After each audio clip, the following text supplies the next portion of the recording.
रात के 2 बजे रिया की आँख अचानक खुली। कमरे में एक अजीब सी ठंडक, ना खिड़की खुली थी ना पंखा चला था, फिर भी ऐसा लग रहा था जैसे कोई अदृश्य हवा चल रही हो। हवा नहीं, जैसे कोई साया पास से गुजरा हो। उसने मोबाइल की स्क्रीन जलाई। रात के 2 बजे कमरे में गहरी खामोशी थी, बस उसकी तेज होती सांसें सुनाई दे रही थीं। रिया ने अपने बिस्तर से पैर नीचे रखा। फर्श बर्फ की तरह ठंडा था। उसने धीरे धीरे कदम बढ़ाए और पानी पीने के लिए उठी। जैसे ही उसने ग्लास उठाया, उसकी नजर अचानक आईने पर पड़ी। वो ठिठक गई। आईने में उसके पीछे कुछ खड़ा था, धुंधली परछाई जिसकी आंखें रिया की आंखों से मिल रही। रिया पलटी। कमरा खाली था। उसका दिल जोर जोर से धड़क रहा था। उसने कांपते हुए फिर आईने की तरफ देखा। अब वो साया और भी करीब आ गया था, इतना कि रिया की सांसें रुकने लगी। डर के मारे रिया चिल्लाई, लेकिन उसकी आवाज जैसे कमरे की दीवारों में समा गई। उसने तुरंत फोन उठाया, किसी को कॉल करने के लिए, लेकिन स्क्रीन पर कोई नेटवर्क नहीं था, सिर्फ एक ब्लिंक करता हुआ मैसेज, मैं लौट आया हूँ, वहीं से जहाँ तूने मुझे छोड़ा था। रिया के हाथ कांपने लगे। फोन उसके हाथ से छूटकर जमीन पर गिरा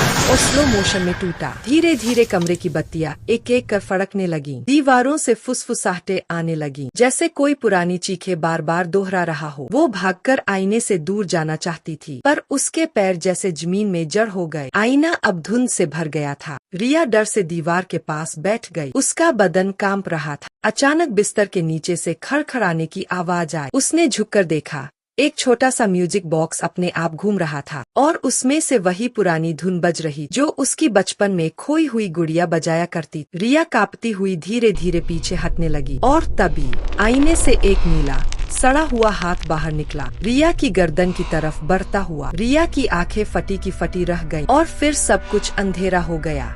अंत में ब्लैक